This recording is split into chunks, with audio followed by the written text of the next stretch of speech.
السلام عليكم ورحمة الله وبركاته. كل المتابعين كنتمنى لكم الخير والتوفيق في حياتكم. كنشكر خوتنا اللي تابوناو عندي جداد، خوتنا اللي داخل وخارج ارض الوطن، جميع الدول بدون استثناء. الخوت اليوم جيت بغيت نعاود لكم واحد القصه صغيره ولكن فيها واحد العبره كبيره لبزاف ديال الناس اللي ما كيتقاوش الله وكيديروا الفتنه بين عباد الله وكيوصلوا لشي حوايج اللي كيطيحوا فيهم ارواح وكيتشردوا فيهم عائلات وبزاف ديال الحوايج. المهم الخوت، قبل ما نبدا نسرد عليكم القصه بغيت نقول لكم باننا راه كنوجدوا في واحد جوج ديال الافلام، غنلوحوا واحد وغنلوحوا من موراه واحد اخر. تسناوني، ما بغيتكمش تبقاو تقولوا بان هشام راه ما بقاش معنا وما بقاش بغى يلوح لينا الفيديوهات او كيتمادى. مهم خدامين كنسهروا على واحد العمل. تسناونا وغيكون داكشي زوين وداكشي غينال الاعجاب ديالكم. والله الا الخوت، ونتمناوكم نتوما تعاونوا معنا بلي ما مابونيش يتابونا، واللي يدخل يدير لايك كومونتير زوينه ولا حتى ما زوينه هي مقبوله. طيروك ونديروا لك كوبي وبحال ما عمرك كنتي عندنا في القناه. المهم حتى هي دايزه ما نردوش عليك. والبارطاج كلشي على البارطاج الخوت. تفعوا مع خوكم هشام الكروسه والخوت كاملين راه يلاه بادين، حنا فيلم واحد. وكيف ما شفتوا القناه راه 6 شهور ما كنتش لحت فيها بحكم داك المشكل اللي كان وقع ليا ديال الادمان. الله يعفو على اي واحد. ما علينا، نبداو القصه ديالنا على بركه الله. في سنه 2013 2014 كنت في سجن الزاكي سلا. قبل ما نتشد كنت ارتكبت بزاف ديال الجرائم. كانوا عندي شي 4 ديال المسطرات، 2 مسطرات كنت دايرهم وجوج كانوا هايلين عليا فيهم الباطل، وسارق واحد بسميتي وواحد مخلي ليا بلان. المهم هادشي هذا راه كيوقع، وتنتمناو حتى الجهات المعنيه ورجال الامن حتى هما يبقاو يديروا التحقيق ويديروا المواجهه بزاف ديال الناس كيديروا بحال هاد الاعمال هادي، حيت كاينين العداوات، كاينين بزاف ديال الحوايج. والله خرجنا من دار العيب بلا عيب. المهم مشيت للسجن. كنت في كارتي حيبه، وانا كندوز في ديك المده ضروري النحاسات والنقاشات مع هذا ومع هذا، بحكم انك انت الوالدين ماشي حاله مزيانه والفلوس موجوده وعايش في تيسير. المهم الحمد لله ما يوظفوش لك داكشي اللي بغيتي انت وسط السجن يجيبوه لك، ولا تقول لهم الو جيبوا لي مخلي لهم شي لعبه. لا والو، ما كاينش هادشي. غتعيش من داخل السجن. اذا كاينه المعاناه، غدابز باش تكمي، باش تاكل القوت ديالك، باش تلبس، باش تكون مزيان، وانت داخل ديك المؤسسه اللي فيها ماشي مؤسسه، الغابه اللي فيها بزاف ديال الوحوش. كما قلت لكم كاينين السبوعه، كاينين القروده، كاينين بزاف. المهم بلا ما نبقى نسمي لكم حاشاكم الخوت. والكلاب ما اكثرهم، والبرقاقه والحسرافه والعباده.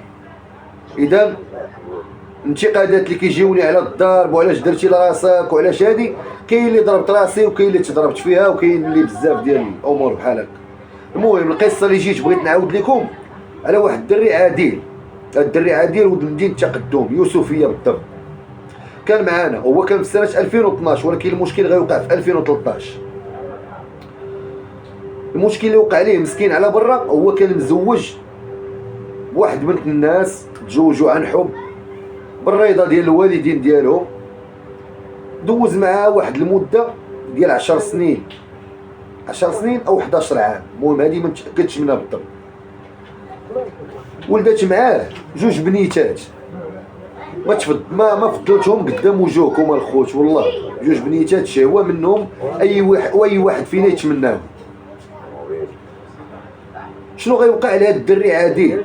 مرتو كانت خدامه وتا هو كان خدام محرك، ولكن هو انعاطل على العمل ديالو، جلس شويه بحال اكتئب، ولا كيمشي للطبيب ولا كيشرب الدواء ديال الراس اللي هو غنقول لكم بمفهوم قرقوبي، ولا كيتعاطى الاقراص عن طريق طبيب وصفه طبيه. بدا كيجلس في الدار، القهوه الدار، قناه ركبوا الاكتئاب. المراه ولات خدامه، من المراه كتولي خدامه والراجل جالس كيدخل حتى الوسواس في العلاقه. ما كتبقاش العلاقه زوينه بين الراجل والمراه، وتا الراجل كيحس براسو شويه الشخصيه ديالو ماشي هي هذيك، حتى الكرامه ديالو بحال كيعفس عليها. ناضوا الخلواده والمعمرين وشي وحدين كيجلس معاهم في القهوه تا هما المدمنين ودوك اللي ما عندهم ما يداري حاضين عباد الله وكيبغي يفرقوا عباد الله وكيبغي يتسببوا في الارواح وفي بزاف د الحوايج.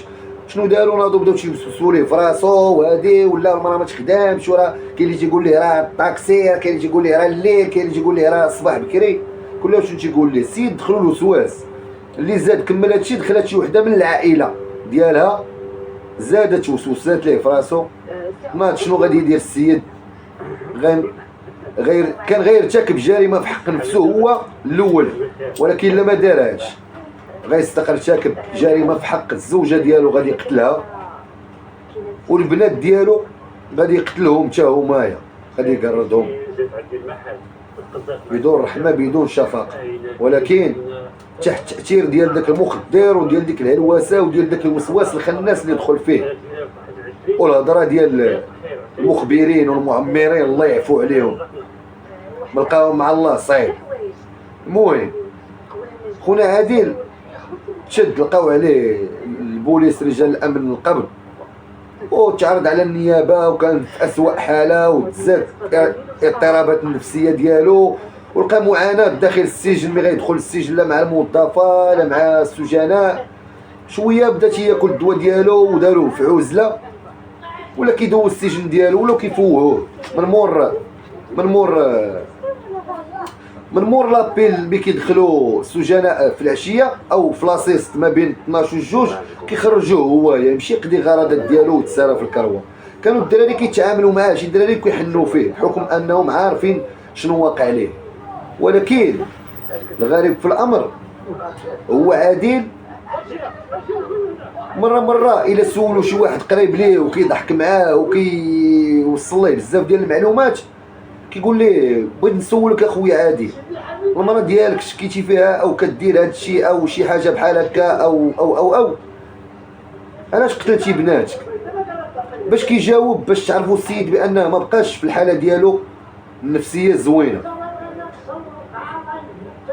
كيقول لهم بان قتلت امهم، انا غادي نتسجن، غادي يبقاو البنات يتعذبوا، اللهم حتى هما فكرت باش نقتلهم باش ما يبقى حتى واحد المراه تمشي للقبر وانا راه عارف الجزاء ديالي، والبنات ملقايه مع الله وياخذ فيا الحق ديالهم، وانا راه عارف العتاب ديال هادشي وعارف شنو تابعني، وانا راه سد عليا في ديك الزنزانه وفي داك السيلون كنتعبد وكنتخشى على الله وكنطلب الله يسمح ليا. هذا انسان واخا رغم هذا الشيء هذا كامل اللي داز منه وهذا التخربيق، راه ما كنهضرش لكم على انسان عادي الخوت، كنهضرش لكم على انسان عادي، هو انسان شخصيه وجهه مزيان، راجل ماشي شي واحد كما قلت لكم اللي غتشوفوه تحكموا عليه بشي شوفه خايبه، غير هو النفسيه اماره بالسوء والنفس خبيثه والقارين، وكما قلت لكم كيزيدوا بزاف ديال المخلوضين. ارتكب هذا الجرم مسكين، ولكن النهار اللي غادي يتحكم غادي يشنق راسو وسط واحد الزنزانه ديال الكاشو، حيت كان دار واحد المشكل وبدا تيدابز تيتعارك مع واحد الموظف وداوه الكاشو، وتمايا غادي يدير قنبه وغادي يوضع حد لحياته. خايبه لا مع الله لا مع العبد، ارتكب جريمه في حق راسو وفي حق نفسه وفي حق الزوجه ديالو وفي حق الوليدات ديالو.